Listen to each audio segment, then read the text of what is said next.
हे दुखी भंजन मारुति नंदन, सुन लो मेरी पुकार। पवन सुति विनीति बारंबार, पवन सुति विनीति बारंबार।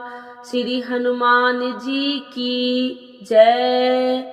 आज सुनेंगे मंगलवार व्रत कथा। एक बार नैमिषारण्य तीर्थ में 80,000 मुनि एकत्र होकर पुराणों के ज्ञाता श्री सूत जी से पूछने लगे, हे महामुने, आपने हमें अनेक पुराणों की कथाएं सुनाई है, अब कृपा करके हमें ऐसा व्रत कथा बताए जिसके करने से संतान की प्राप्ति हो तथा मनुष्य को रोग शोक अग्नि सर्व दुख आदि का भय दूर हो, क्योंकि कलयुग में सभी जीवों की आयु बहुत कम है। फिर इस पर उन्हें रोग चिंता के कष्ट लगे रहेंगे, तो फिर वो श्री हरि के चरणों में अपना ध्यान कैसे लगा सकेंगे। श्री सूत जी बोले, हे मुनियों, आपने लोक कल्याण के लिए बहुत ही उत्तम बात पूछी है। एक बार युधिष्ठिर ने भगवान श्री कृष्ण से लोक कल्याण के लिए यही प्रश्न किया था। भगवान श्री कृष्ण और युधिष्ठिर का संवाद तुम्हारे सामने कहता हूँ, ध्यान देकर सुनो। एक समय पांडवों की सभा में श्री कृष्ण जी बैठे हुए थे। तब युधिष्ठिर ने भगवान श्री कृष्ण से प्रश्न किया, हे प्रभु नंद नंद गोविंद, आपने मेरे लिए अनेक कथाएं सुनाई है, आज कृपा करके ऐसा व्रत या कथा सुनाइए जिसके करने से मनुष्य को रोग चिंता का भय समाप्त हो और उसको पुत्र की प्राप्ति हो। हे प्रभु, बिना पुत्र के जीवन व्यर्थ है, पुत्र के बिना मनुष्य नरकगामी होता है, पुत्र के बिना मनुष्य पितृ ऋण से छुटकारा नहीं पा सकता है और न ही उसका पुनर्ग नामक नरक से उद्धार हो सकता है। अतः पुत्रदायक व्रत बतलाइए। श्री कृष्ण भगवान बोले, हे राजन, मैं एक प्राचीन इतिहास सुनाता हूँ, आप उसे ध्यान पूर्वक सुनो। कुंडलपुर नामक एक नगर था, उसमें नंदा नामक एक ब्राह्मण रहता था। भगवान की कृपा से उसके पास सब कुछ था, फिर भी वह दुखी था। इसका कारण यह था कि ब्राह्मण की स्त्री सुनादा की कोई संतान न थी। सुनादा पतिव्रता थी, भक्ति पूर्वक श्री हनुमान जी का आराधना करती थी। मंगलवार के दिन व्रत करके अंत में भोजन बनाकर हनुमान जी का भोग लगाने के बाद स्वयं भोजन करती थी। एक बार मंगलवार के दिन ब्राह्मणी गृह कार्य की अधिकता के कारण हनुमान जी को भोग न लगा सकी, तो इस पर उसे बहुत दुख हुआ। उसने कुछ भी नहीं खाया और अपने मन में प्रण किया कि अब तो अगले मंगलवार को ही हनुमान जी का भोग लगाकर अन्न जल ग्रहण करूंगी। ब्राह्मणी सुनादा प्रतिदिन भोजन बनाती, श्रद्धा पूर्वक पति को खिलाती, परंतु स्वयं भोजन नहीं करती और मन ही मन श्री हनुमान जी की आराधना करती थी। इस प्रकार 6 दिन गुजर गए और ब्राह्मणी सुनादा अपने निश्चय के अनुसार भूखी प्यासी निराहार रही। अगले मंगलवार को ब्राह्मणी सुनादा प्रातः काल ही बेहोश होकर गिर पड़ी। ब्राह्मणी सुनादा के इस असीम भक्ति के प्रभाव से श्री हनुमान जी बहुत प्रसन्न हुए और प्रकट होकर बोले, सुनादा, मैं तेरी भक्ति से बहुत प्रसन्न हूँ, तू उठ और वर मांग। सुनादा अपने आराध्य देव श्री हनुमान जी को देखकर आनंद की अधिकता से खुशी हो श्री हनुमान जी के चरणों में गिरकर बोली, हे प्रभु, मेरी कोई संतान नहीं है, कृपा करके मुझे संतान प्राप्ति का आशीर्वाद दे, आपकी अति कृपा होगी। श्री महावीर जी बोले, तेरी इच्छा पूर्ण होगी, तेरे एक कन्या पैदा होगी, उसके अष्टांग प्रतिदिन सोना दिया करेंगे। इस प्रकार वह कहकर श्री महावीर जी अंतर ध्यान हो गए। ब्राह्मणी सुनादा बहुत हर्षित हुई और सभी समाचार अपने पति से कहा। ब्राह्मण देव कन्या का वरदान सुनकर कुछ दुखी हुए, परंतु सोना मिलने की बात सुनी तो बहुत प्रसन्न हुए। विचार किया कि ऐसी कन्या के साथ मेरी निधरता भी समाप्त हो जाएगी। श्री हनुमान जी की कृपा से वह ब्राह्मणी गर्भवती हुई और 10वें महीने में उसे बहुत ही सुंदर पुत्री प्राप्त हुई। वह बच्ची अपने पिता के घर में ठीक उसी तरह से बैठने लगी जिस प्रकार शुक्ल पक्ष का चंद्रमा बढ़ता है। 10वें दिन ब्राह्मण ने उस बालिका का नामकरण संस्कार करवाया। उसके कुल पुरोहित ने उस बालिका का नाम रत्नावली रखा, क्योंकि वह कन्या सोना प्रदान किया करती थी।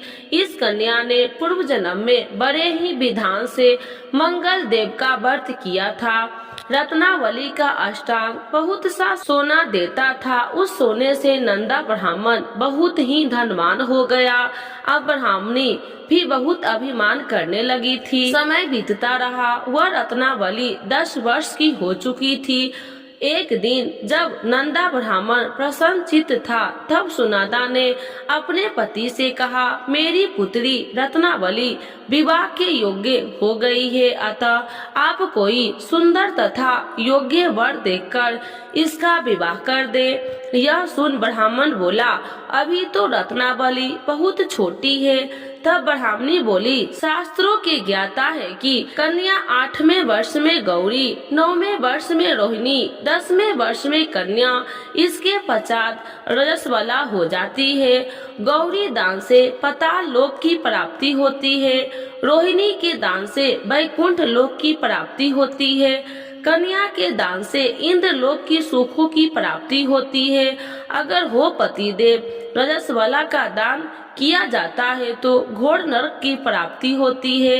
इस पर ब्राह्मण बोला, अभी तो रत्नावली मात्र 10 ही वर्ष की है और मैंने तो 16-16 साल की कन्याओं के विवाह कराए हैं, अभी जल्दी क्या है। तब ब्राह्मणी सुनादा बोली, आपको तो लोभ अधिक हो गया लगता है। शास्त्रों में कहा गया है कि माता पिता और बड़ा भाई रजस्वला कन्या को देखता है तो वह अवश्य ही नरकगामी होते हैं। तब ब्राह्मण बोले, अच्छी बात है, कल मैं अवश्य ही योग्य वर की तलाश में अपना दूत भेजूंगा। दूसरे दिन ब्राह्मण ने अपने दूत को बुलाया और आज्ञा दी कि जैसी सुंदर मेरी कन्या है वैसे ही सुंदर वर उसके लिए तलाश करो। दूत अपने स्वामी की आज्ञा पाकर निकल पड़ा। परमपई नगर में उसके एक सुंदर लड़के को देखा। वह बालक एक ब्राह्मण परिवार का बहुत गुणवान पुत्र था।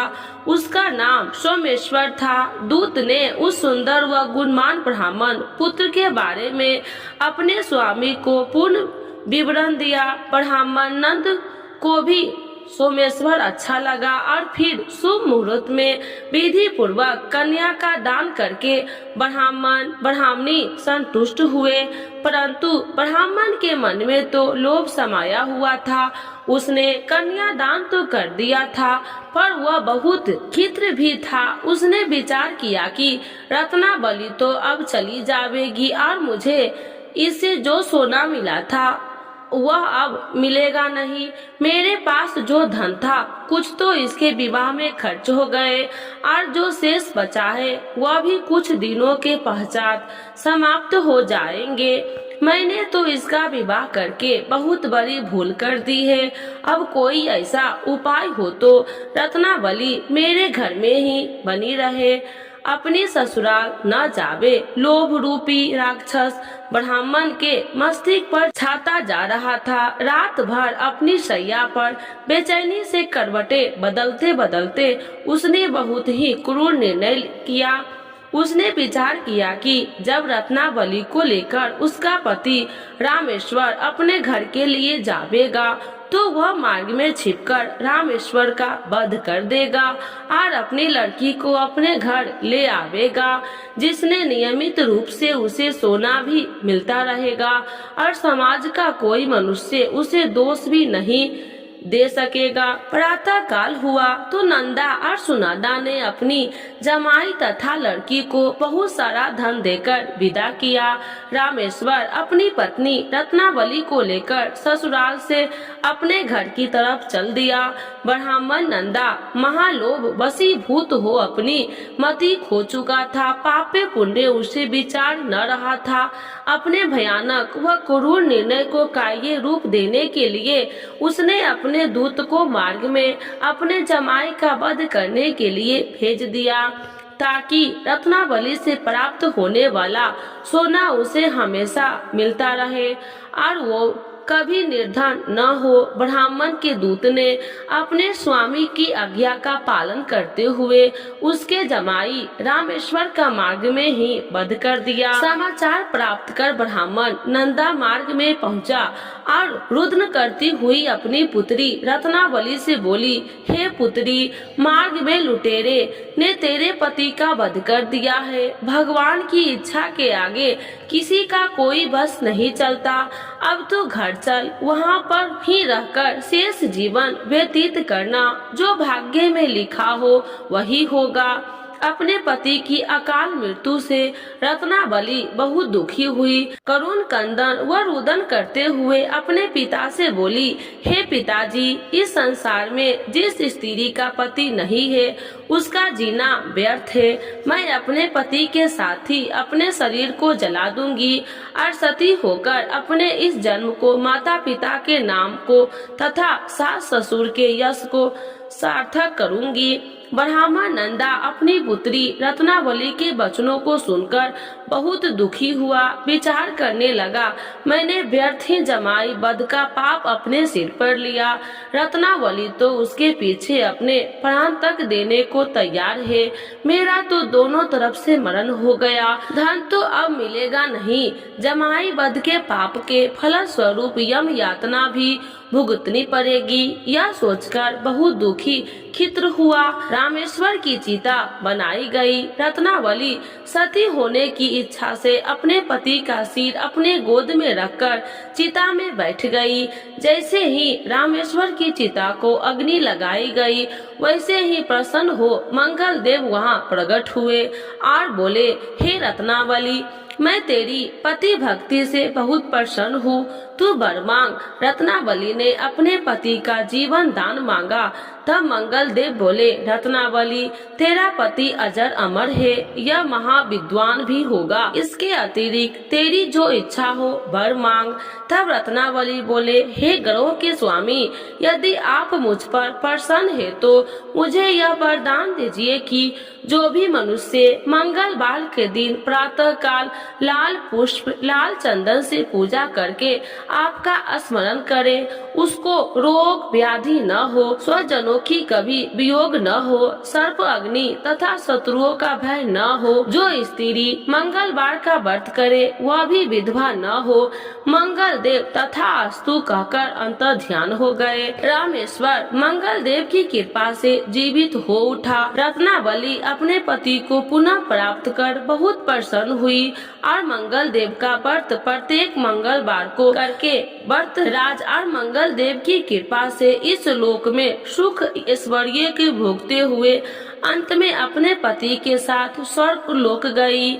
तो एक बार बोलिए प्रेम से श्री हनुमान जी की जय, मंगल देवता की जय। आरती श्री हनुमान जी की। आरती की जय हनुमान लला की, दुष्टि दल ने रघुनाथ कला की।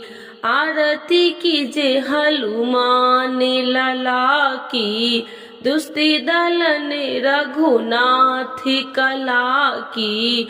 जाके बल से गिरबल कापे, रोगी दोष जाके निकट न झाके। अंजनी पुत्री महाबलिदाई, संतन के प्रभु सदा सहाई। आरती कीजे हनुमान लला की। देवी रघुनाथ पठाए, लंका जारी सिया सुतिलाए, लंका सो कोटि समुद्र सिखाई, जाति पवन सुति बारी न लाई, आरती कीजे हनुमान लला की। लंका जारी असुर संहारे, सिया राम जी के काज सवारे, लक्ष्मण मूर्छित परे शंकारे, आई सजीवन प्राण उबारे, आरती कीजे हनुमान लला की। पैठी पताल तोरी जमकारे, अहि रावण की भुजा उखाड़े, बाएं भुजा असुर दल मारे, दाहिने भुजा संत जन तारे, आरती कीजे हनुमान लला की। सुन नर मुनि आरती उतारे, जय जय जय हनुमान उचारे, कंचन थाल कपूर लो छाई, आरती करती अंजना माई, आरती कीजे हनुमान लला की। जो हनुमान जी की आरती गावे, बैसी बैकुंठ परम पद पावे, आरती कीजे हनुमान लला की। दुष्ट दलन रघुनाथ कला की। तो एक बार बोलिए प्रेम से श्री हनुमान जी की जय। श्री राम भक्त हनुमान की जय। सर्व देवी देवताओं की जय।